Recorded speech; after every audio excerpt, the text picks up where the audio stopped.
Halo, selamat pagi, selamat siang, selamat sore, selamat malam. Salam sejahtera buat kita semua. Bertemu kembali dengan saya, Pak Frans. Mudah-mudahan kita semua dalam keadaan sehat dan senantiasa dalam perlindungan Tuhan. Untuk pertemuan kali ini kita akan membahas pokok bahasan baru relasi dan fungsi. Tapi untuk pertemuan kali ini kita hanya akan membahas bagian relasi. Adapun tujuan pertemuan kita hari ini adalah setelah melalui proses pembelajaran, kita diharapkan untuk mampu mendefinisikan pengertian dari relasi. Lalu yang kedua, kita diharapkan mampu menyajikan relasi dalam diagram panah, diagram kartesius, dan dalam himpunan pasangan berurutan. Nah, untuk bisa memahami lebih jauh tentang relasi itu sendiri, mari kita perhatikan silsilah keluarga berikut. Ini adalah silsilah keluarga dari Pak Yuda dan Ibu Nina. Teman-teman akan Pak Frans berikan waktu 20 detik untuk mencoba membaca atau mencoba memahami silsilah dari keluarga Pak Yuda dan Ibu Nina. Waktu 20 detik dari sekarang.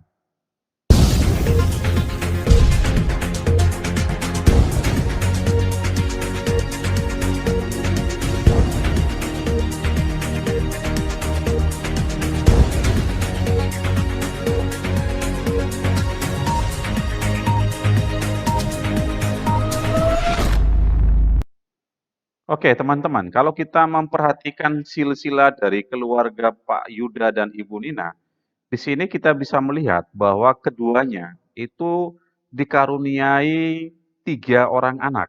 Ya, anak pertama adalah Riko, kemudian yang kedua adalah seorang perempuan bernama Rosa, dan yang ketiga seorang laki-laki atau seorang putra bernama Adam. Anak pertama Riko itu sudah berkeluarga, ya, beristrikan Dina. Keduanya memiliki 3 orang anak. Anak pertama adalah Budi, anak kedua adalah Ani, dan yang ketiga adalah Rio. Lalu anak kedua dari Pak Yuda dan Bu Nina yang bernama Rosa ternyata juga sudah berkeluarga, bersuamikan Hari. Keduanya dikaruniai sepasang putri, Ika dan Tuti.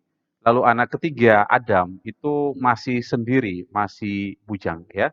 Kira-kira kurang lebih seperti itu kalau kita diminta untuk menceritakan silsilah dari keluarga Yuda dan Pak Yuda dan Ibu Nina. Pertanyaannya, kira-kira apa hubungan dari silsilah ini dengan materi relasi yang akan kita pelajari kali ini? Oke, teman-teman, perhatikan. Jika cucu-cucu Pak Yuda dan Ibu Nina dikelompokkan menjadi satu himpunan dalam himpunan A, maka anggota himpunan A adalah, oke, jadi himpunan A ini adalah cucu-cucu dari Pak Yuda dan Ibu Nina. Maka anggotanya siapa saja? Oke, Budi, Ani, Rio, Ika, dan Tuti. Itu adalah cucu dari Pak Yuda dan Ibu Nina. Kemudian jika anak-anak Pak Yuda dan Ibu Nina dikelompokkan menjadi satu himpunan dalam himpunan B, maka anggota himpunan B adalah siapa saja, teman-teman?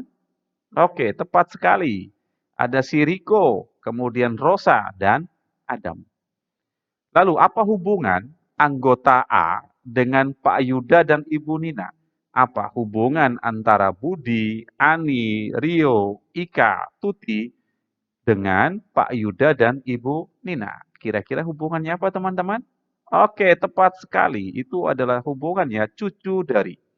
Lalu yang keempat, apa hubungan antara anggota A ke anggota B? Anggota A, Budi, Ani, Rio, Ika, Tuti, dengan anggota himpunan B, Riko, Rosa, dan Adam. Hubungannya apa, teman-teman?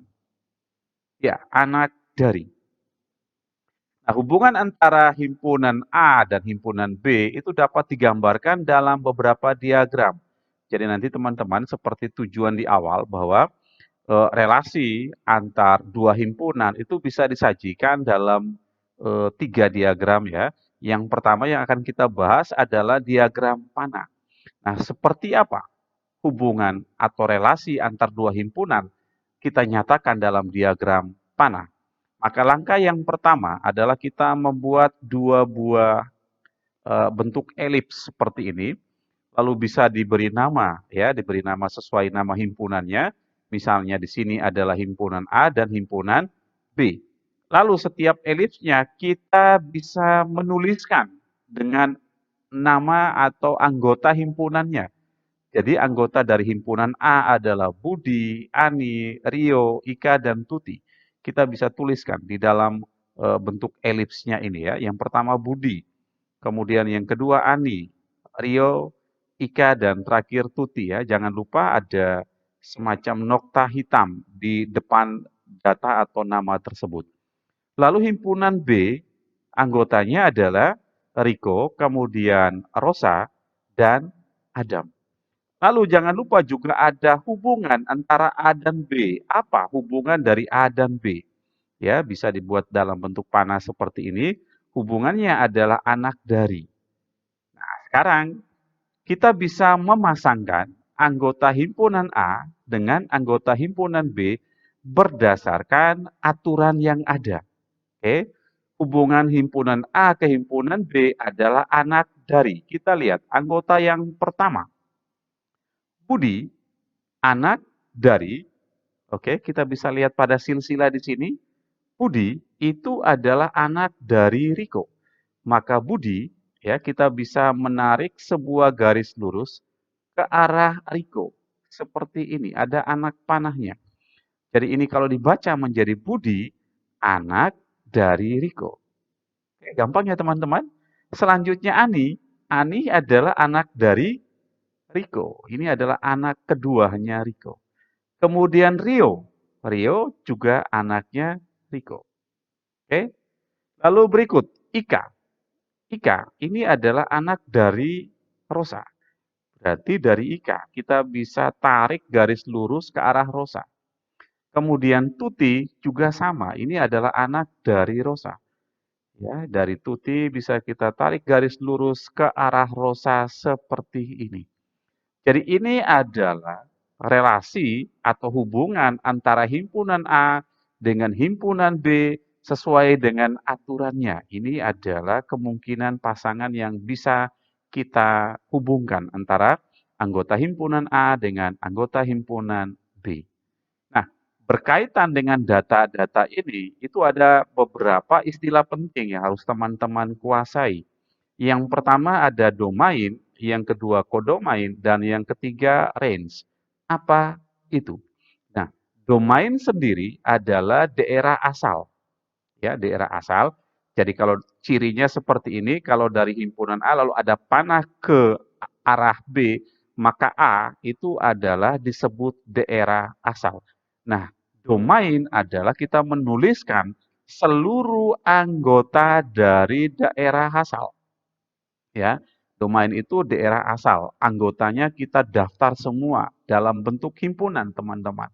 Sehingga domain untuk relasi ini adalah Budi, Ani, Rio, Ika, dan Tuti. Jadi ingat teman-teman, domain adalah seluruh anggota dari daerah asal. Lalu kodomain, kodomain itu adalah anggota dari daerah kawan. Ya, jadi kalau A itu daerah asal, maka B adalah daerah kawan.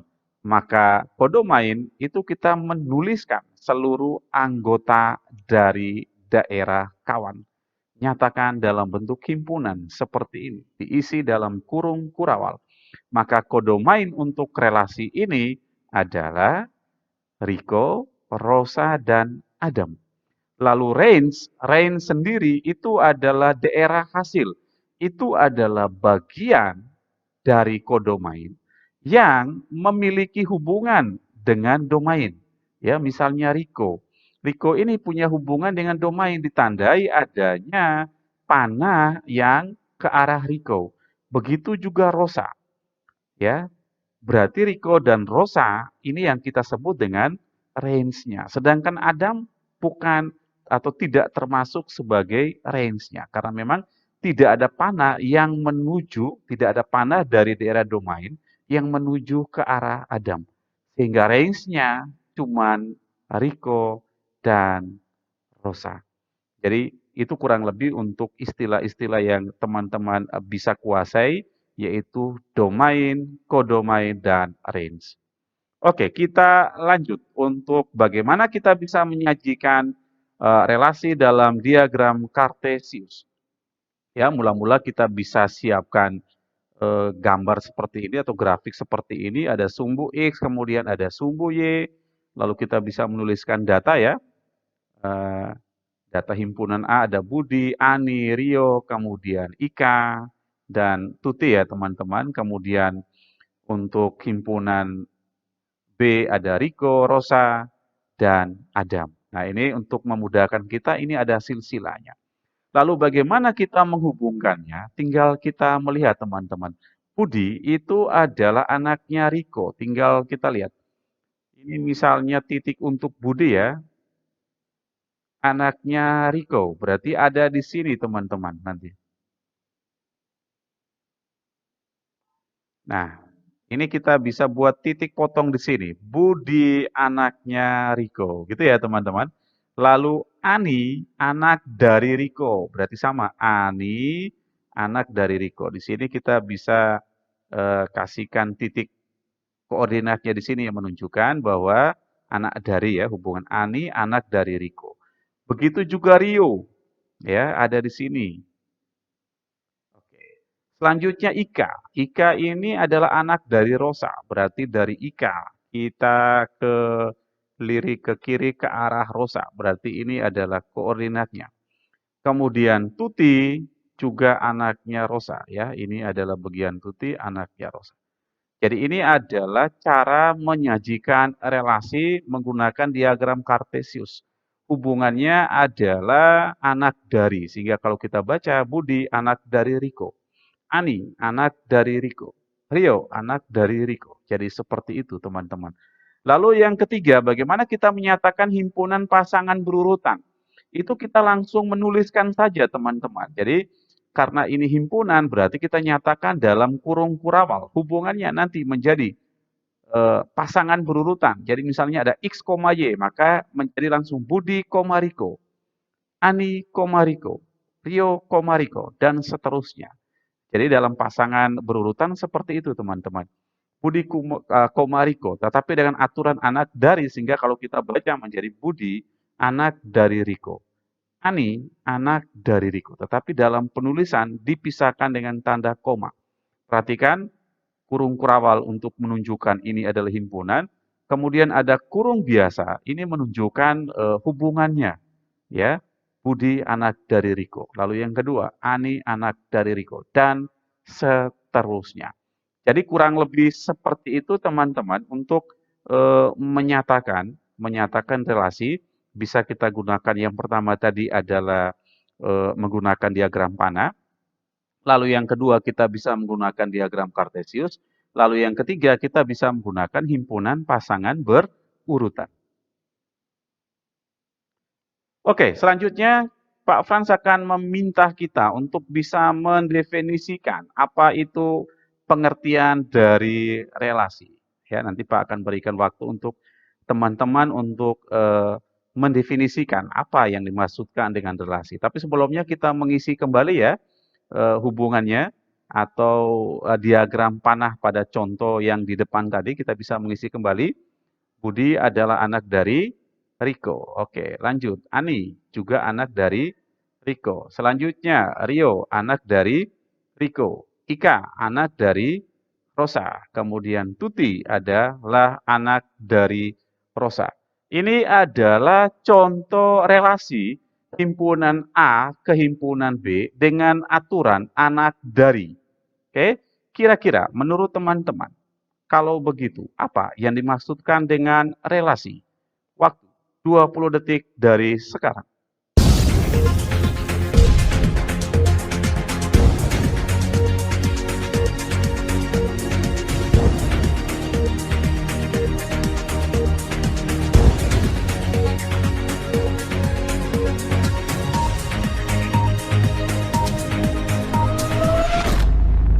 Oke, relasi adalah aturan yang menghubungkan, jadi ini adalah aturan yang menghubungkan anggota dari domainnya atau dari daerah asal dengan anggota daerah kawan atau kodomainnya. Pak ulangi, relasi adalah aturan yang menghubungkan anggota dari daerah asal atau domain dengan anggota dari daerah kawan atau kodomain. Itu adalah pengertian dari relasi. Lalu yang kedua, relasi yang menghubungkan himpunan yang satu dengan himpunan yang lainnya itu dapat disajikan dalam tiga cara. Ya, coba teman-teman ingat kembali tiga cara itu apa saja? 20 detik dari sekarang.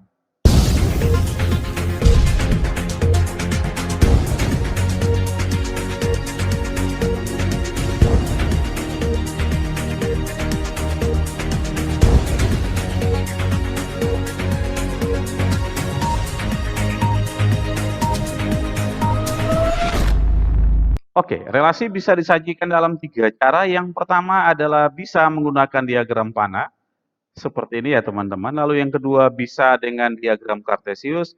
Lalu yang ketiga dengan himpunan pasangan berurutan. Jadi kurang lebih seperti ini materi kita pertemuan untuk pertemuan kali ini. Tidak terlalu susah teman-teman. Ini masih dasar atau masih konsep dari relasi. Selanjutnya Pak Frans akan memberikan tugas keterampilan buat teman-teman. Jadi untuk pertemuan kali ini Pak tidak memberikan tugas pengetahuan, tetapi Pak langsung memberikan tugas keterampilan. Apa tugasnya? Yang pertama teman-teman diminta untuk membuat silsilah keluargamu. Ya, silsilah keluargamu. Silakan mau membuat silsilah dari garis keturunan ayah atau dari garis keturunan ibu. Pilih salah satu. Lalu buat semenarik mungkin, lengkapi dengan foto, foto terbaru. Ya, foto terbaru ini sebagai wujud kecintaanmu terhadap keluarga besarmu. Lalu yang kedua, setelah teman-teman membuat silsilah yang menarik tadi, silakan teman-teman juga menyajikan, ya, menyajikan dalam diagram panah, dalam diagram kartesius, dan dalam himpunan pasangan berurutan seperti contoh yang sudah kita bahas tadi. Dan yang terakhir untuk informasi dan petunjuk lainnya, nanti teman-teman bisa lihat di model bagian penugasan keterampilan. Oke, untuk pertemuan kali ini cukup sampai di sini teman-teman ya. Kalau nanti ada pertanyaan silakan japri Pak Afran. Seperti biasa jika suka dengan video ini silakan jempol ke atas. Tidak suka boleh jempol ke bawah.